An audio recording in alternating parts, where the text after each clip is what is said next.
സൈക്കോലോ രചന ആശാദേവി. അവതരണം സാലിം കരുളായി. സത്യ ജോലികളൊക്കെ വേഗം ചെയ്തു. കിരൺ വരാത്തത് കൊണ്ട് തന്നെ അവൻ അല്പം കൂടുതൽ വർക്കുണ്ടായിരുന്നു. നാളെ മുതൽ അനി ജോലിക്ക് വരണമെന്ന് ഒരു ഒഫീഷ്യൽ മെയിൽ അവൻ അനിലിൻ്റെ ഐഡിയിലേക്ക് സെൻഡ് ചെയ്തു. അനിക്ക് ഓഫീസിൽ വരാൻ സാധിക്കുമെന്ന് ഉറപ്പ് വരുത്തിയിട്ടാണ് അവൻ അങ്ങനെ ഒരു മെയിൽ അവൻ അയച്ചത്. ജോലിയൊക്കെ ഒന്ന് ഒതുങ്ങിയതും അവൻ ലാപ്പ് ക്ലോസ് ചെയ്തുകൊണ്ട് ചേരിയിൽ നിന്ന് എഴുന്നേറ്റ് കയ്യിലെ വാച്ചിലേക്ക് നോക്കിയതും മണി 6 കഴിഞ്ഞെന്ന് കണ്ടതും അവൻ ടേബിളിൽ നിന്ന് മൊബൈലും എടുത്തുകൊണ്ട് പുറത്തേക്ക് പാഞ്ഞു. പെട്ടെന്നാണ് സത്യയുടെ ഫോൺ റിങ് ചെയ്തത്. പതിവില്ലാത്ത സമയത്ത് വന്ന സ്റ്റീഫൻ്റെ കോള് കണ്ട് അവൻ സംശയത്തോടെ കോൾ അറ്റൻഡ് ചെയ്തു. സ്റ്റീഫൻ പറയുന്നതൊക്കെ കേട്ടതും സത്യ അമർത്തിയൊന്ന് മൂടി. അവൻ സ്റ്റീഫൻ പറഞ്ഞ കാര്യത്തിൽ പ്രത്യേകിച്ച് അഭിപ്രായമൊന്നും പറയാനില്ലായിരുന്നു എന്നതാണ് സത്യം. സത്യ വേഗം തന്നെ കിരണിൻ്റെ വീട്ടിലേക്ക് കാറ് തിരിച്ചു. വീടിനോട് അടുക്കുമ്പോൾ തന്നെ ആരുടെയൊക്കെയോ ഒച്ചയും ബഹളവും ഒക്കെ അവൻ കേൾക്കുന്നുണ്ടായിരുന്നു. നിമിഷ നേരം കൊണ്ട് സത്യയുടെ കാർ ആ വീട്ടുമുറ്റത്ത് വന്നു നിന്നു. ഡോറ് തുറന്ന് പുറത്തിറങ്ങിയവൻ്റെ മിഴികൾ ആദ്യം തിരിഞ്ഞത് അവളെയായിരുന്നു. തൂണിൽ ചാരി സങ്കടത്തോടെ നിൽക്കുന്ന ശിവയെ കണ്ടതും സത്യ മറ്റാരെയും ശ്രദ്ധിക്കാതെ അവൾക്കടുത്തേക്ക് ചുവടുകൾ വെച്ചു. സത്യയെ കണ്ടതും ഒരു നിമിഷം എല്ലാവരും നിശബ്ദത പാലിച്ചു.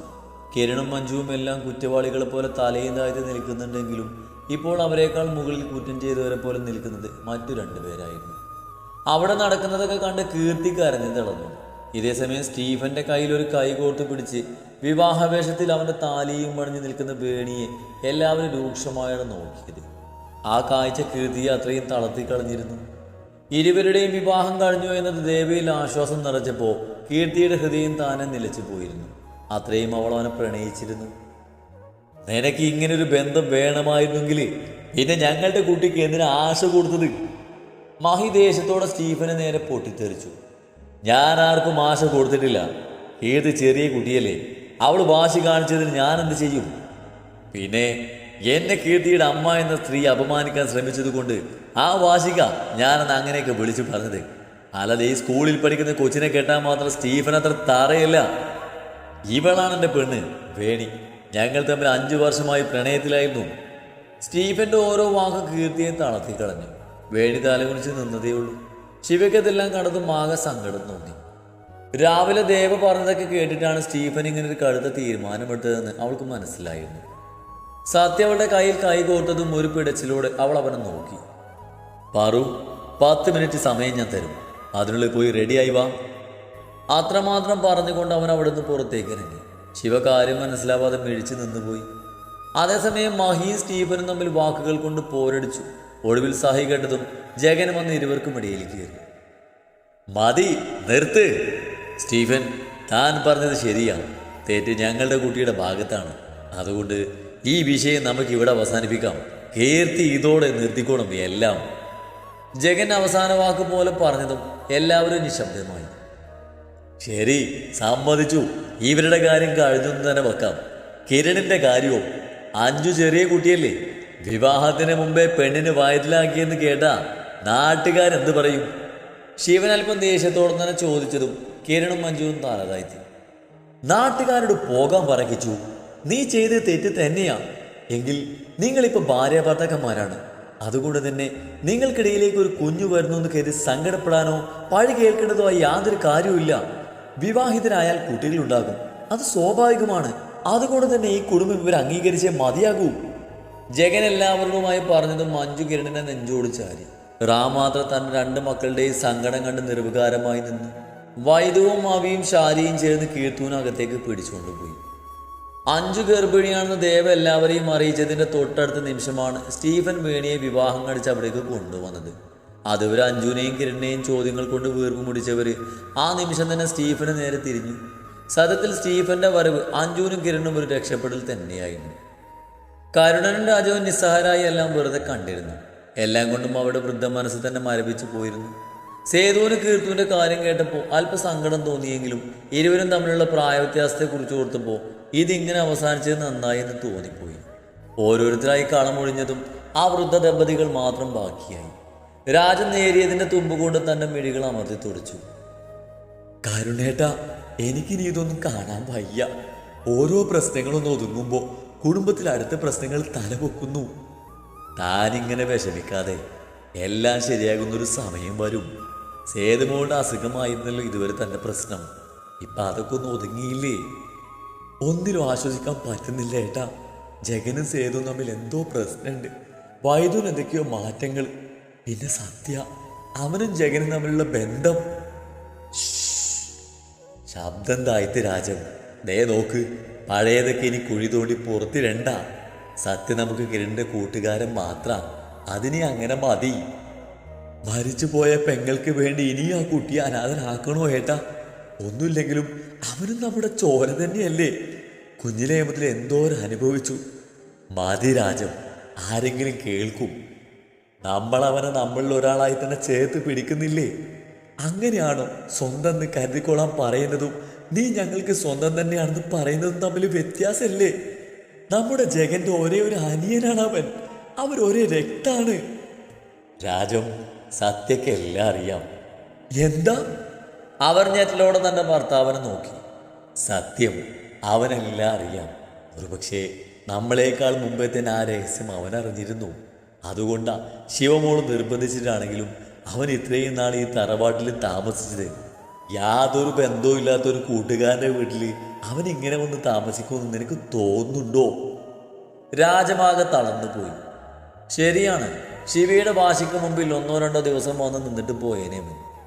ദൈവമേ, ആ കുട്ടി ഇപ്പോൾ ഉള്ളോണ്ട് നമ്മളെ വെറുക്കുന്നുണ്ടാകും. ഒരിക്കലും ഇല്ല രാജം. അവന് നമ്മളോട് സ്നേഹമില്ല, വെറുപ്പില്ല. പക്ഷേ ഉള്ളുകണ്ട് എവിടേക്കോ അവൻ നമുക്കൊരു ചെറിയ പരിഗണന തരുന്നുണ്ട്, അത്രമാത്രം. പിന്നീട് രാജ ഒന്നും മിണ്ടിയില്ല. അവർ വിദൂരതയിലേക്ക് മിഴികൾ നട്ട് ചിന്താഭാരത്തോടെ ഇരുന്നു. ശിവപ്പെട്ടൻ തന്നെ ഒരുങ്ങിയിറങ്ങി. പിങ്ക് കളർ ബനിയനും ഡാർക്ക് ബ്ലൂ കളർ സ്കാർട്ടുമായിരുന്നു അവളുടെ വേഷം. മുടി പോണിൻ്റെയിൽ കെട്ടിയൊതുക്കി വെച്ചിട്ടുണ്ട്.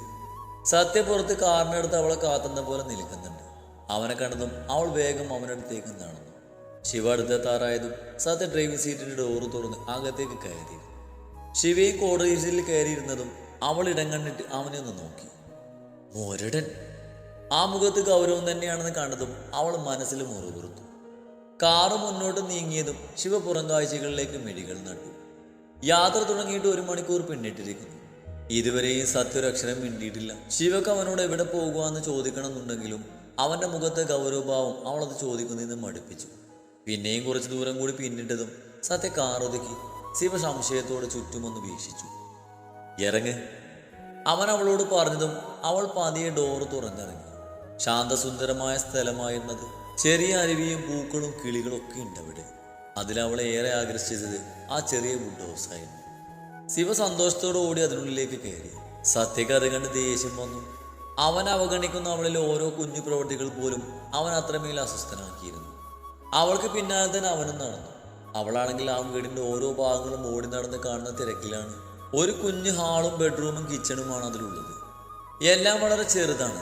2 പേർക്ക് മാത്രം സുഖമായി താമസിക്കാൻ പറ്റിയ രീതിയിലുള്ളതായിരുന്നത്. സത്യ അവൾക്ക് അടുത്തേക്ക് വന്ന് നിന്നിട്ടും അവൾ അവനെ മൈൻഡ് ചെയ്തില്ലെന്ന് കണ്ടതും സത്യ അവളെ വാശിയോടെടുപ്പിൽ മുറുകെ പിടിച്ച് തൂക്കിയെടുത്തു. ആ ദേവേട്ട. ഞെട്ടലോടെ അവൾ വിളിച്ചുകൊണ്ട് അവന്റെ തോളിൽ കൈകൾ കൊണ്ട് മള്ളിപ്പിടിച്ചു. സത്യ അവളെയും കൊണ്ട് ബെഡ്റൂമിലേക്ക് കയറി ഡോറ് കാലുകൊണ്ട് തട്ടിയടിച്ചു. ശിവക്ക് എന്തെങ്കിലും മനസ്സിലാകും മുന്നേ തന്നെ അവൻ അവളെടുത്ത് ബെഡിലേക്ക് ഇട്ടുകൊണ്ട് അവൾക്ക് മുകളിലായി സ്ഥാനം പിടിച്ചു. ശിവ പേടിയോടെ അവനെ നോക്കിയതും സത്യ അവളുടെ കവളിൽ കുത്തിപ്പിടിച്ചു. നീ എന്നെ കാണുന്നില്ലേ പാറു? മുരളും പോലെയുള്ള അവന്റെ ചോദ്യം കേട്ടപ്പോഴാണ് അവൾക്ക് തനിക്ക് പറ്റിയ അബദ്ധം മനസ്സിലായത്. അവൾ പതിയെ വിയർത്തു. ശരീരമൊക്കെ ചെറുതായി വിറക്കാൻ തുടങ്ങി. എനിക്ക് ആൻസർ കിട്ടണം പാറു. അവന്റെ കാപ്പിമിഴികൾ കൂർത്തു. അവൾക്ക് എന്ത് പറയണമെന്ന് അറിയാതെയായി. അടുത്ത നിമിഷം അവൻ അവളുടെ കവളിൽ അമർത്തി കടിച്ചു. ആ! ശിവ എരിവ് വലിച്ചുകൊണ്ട് തന്റെ മിഴികൾ ഇറുകെ മൂടി. വേദന കൊണ്ട് അവളുടെ മുഖം ചുളിഞ്ഞു. എന്റെ മൈൻഡ് ശരിയല്ല പാറു. എനിക്ക് ലഹരി വേണം, വേദന നിറഞ്ഞ ലഹരി. എന്നെ വേദനിപ്പിക്കാൻ നിനക്ക് സാധിക്കുമോ? അവൾ ഞെട്ടലോടെ അവനെ നോക്കി. ആ മിഴികളിൽ ഇപ്പോൾ നിറഞ്ഞു നിൽക്കുന്നത് വന്യത മാത്രമാണെന്ന് കണ്ടതും അവൾക്ക് പേടി തോന്നി. സ്വയം വേദനിപ്പിച്ച് ആനന്ദം കണ്ടെത്താൻ കൊതിക്കുന്നവന്റെ കണ്ണുകളിലെ ഭ്രാന്ത് അവളുടെ ഹൃദയത്തെ വേദനിപ്പിച്ചു. പ്ലീസ് പാറു, എന്നെ ഒന്ന് വേദനിപ്പിക്കുക. ഇല്ലെങ്കിൽ ചിലപ്പോൾ എനിക്ക് നിന്നെ വേദനിപ്പിക്കേണ്ടി വരും. നിന്നെ നോവിക്കുന്നത് എനിക്കൊട്ടും ഇഷ്ടമുള്ള കാര്യമല്ല പാറു. ദേവേട്ട, എന്താ എന്താ പറ്റിയേ? എന്തെങ്കിലും വിഷമുണ്ടെങ്കിൽ എന്നോട് പറഞ്ഞൂടെ? ഇങ്ങനെ സ്വയം വേദനിച്ച് സന്തോഷം കണ്ടെത്തുന്നത് എന്തിനാ? ഇനി എന്നെ വേദനിപ്പിച്ച് ആശ്വാസം കിട്ടുമെങ്കിൽ ആയിക്കോ. എന്നാലും സ്വയം നോവിക്കാൻ ഞാൻ അനുവദിക്കില്ല. അതിനെനിക്ക് വേദനിക്കില്ലല്ലോ പാറു. പക്ഷെ എനിക്ക് നോവും. നിങ്ങൾക്കൊരു പോറലേറ്റാൽ പോലും എനിക്ക് നേരും. അവളുടെ നിറഞ്ഞ കണ്ണുകൾ അവൻ്റെ ഉള്ളിൽ കൊടുത്തു. അടുത്ത നിമിഷം അവൻ അവളുടെ കഴുത്തിടക്കിലേക്ക് മുഖം പൂഴ്ത്തി. അവൾ അവനൊരു നോട്ടം കൊണ്ടുപോലും തടഞ്ഞില്ല. അവന് കാണിക്കുന്നത് എന്ത് വേദനയും സ്വീകരിക്കാൻ ആ നിമിഷം അവൾ ഒരുക്കമായിരുന്നു. എനിക്ക് നിന്നെ കടിച്ച് തിന്നാൻ തോന്നുന്നുണ്ട്. എൻ്റെ വികാരങ്ങളൊന്നും തന്നെ എനിക്ക് നിയന്ത്രിക്കാനാകില്ല. അതുകൊണ്ട് നീ എന്നെ അനുസരിക്കണം, ഇല്ലെങ്കിൽ അതെന്നെ ഏറെ വേദനിപ്പിക്കും. അവൻ്റെ വാക്കുകൾ അവളെ ഞെട്ടിച്ചു. അവൻ പതിയെ അവളുടെ കഴുത്തിലൊന്ന് കടിച്ചു. ആ വേദന കൊണ്ട് അവളൊന്ന് പിടഞ്ഞു പോയി. അടുത്ത നിമിഷം അവൻ അവളെ ഭാഗം നുണഞ്ഞു വിട്ടു. അവൻ്റെ മുഖം അവളുടെ ഉയർന്നു നിൽക്കുന്ന കുഞ്ഞുമാറിലേക്ക് അരിച്ചിറങ്ങി. അവളുടെ ശ്വാസഗതി ഉയർന്നു. നിന്നിൽ നിന്നും ഞാനൊരു കാര്യം മറച്ചു. ഞാൻ അനാഥനല്ല പാറു. എനിക്കൊരു കുടുംബമുണ്ട്. ഒരിക്കൽ ഞാൻ ഏറെ ആഗ്രഹിച്ച, എന്നാൽ ഇന്ന് എനിക്ക് ആവശ്യമില്ലാത്ത, എന്നെ വേണ്ടാത്തൊരു കുടുംബം. എനിക്ക് അവരെയൊന്നും ഒരിക്കലും അംഗീകരിക്കാൻ കഴിയില്ല പാറു. കാരണം എൻ്റെ ലോകം തന്നെ നീ ഒരുത്തിയാണ്. സത്യ അവളുടെ മാറിൽ മുഖം അമർത്തി പൂഴ്ത്തിക്കൊണ്ട് അവളുടെ വലത് മാറിൽ പതിയൊന്ന് കടിച്ചു. കേട്ട വാക്കുകൾ അവളെ ഞെട്ടിച്ച് കളഞ്ഞു. ആ അവൾ മെല്ലെ തന്നെ മിഴികൾ കൂട്ടിയടച്ചു. നമുക്കിടയിലേക്ക് മറ്റൊരാൾ വരുന്നത് എനിക്ക് ഇഷ്ടമല്ലെന്ന് നിനക്കറിയില്ലേ? അതുകൊണ്ട് നമുക്ക് തിരികെ പോകാം, നമ്മുടെ മാൻഷനിലേക്ക്. അവളുടെ ടോപ്പ് മുകളിലേക്ക് ഉയർത്തി അവളുടെ മാറിൽ മുഖമിട്ടൊരു സെക്കൻഡ് അവൻ മുരണ്ടു. ശിവക്ക് അവനോടൊരക്ഷരം മിണ്ടാൻ നാവ് പൊങ്ങിയില്ല. അവൻ പറഞ്ഞ അവൻ്റെ കുടുംബം ഏതാണെന്ന് അറിയാൻ അവൾക്കുള്ളിൽ ആകാംക്ഷ നിറഞ്ഞു. സത്യശിവയുടെ മുഖത്തേക്കൊന്ന് നോക്കി. അവൾ മിഴികൾ പൂട്ടിക്കിടക്കുന്നത് കണ്ടതും അവനിൽ വാശിയേറി. എന്നെ നോക്കു പാറു. അവൾ ഞെട്ടി മിഴികൾ തുറന്നു. കണ്ണുകളൊക്കെ ചുവന്ന് കലങ്ങി തികച്ചും വന്യഭാവത്തിൽ അവൻ്റെ മുഖം കണ്ട് അവൾ ആകെ ഭയന്ന് പോയി. Please Paru, I beg you, എന്നെ വേദനിപ്പിക്കുക. അവൻ്റെ വാക്കുകൾ അത്രയും വന്യമായിരുന്നു. ലഹരി ഉപയോഗിക്കുന്ന ഒരു ഉന്മാദിയെ പോലെ അവൻ അവളോട് കെഞ്ചി. ശിവയുടെ കൈകൾ വിറച്ചു. അവൾക്ക് എന്ത് വേണമെന്ന് അറിയാതെയായി. സത്യയുടെ കൈകൾ അവളിൽ പിടിമുറുക്കിയതും വേദന കൊണ്ട് അവളുടെ മിഴികൾ നിറഞ്ഞു.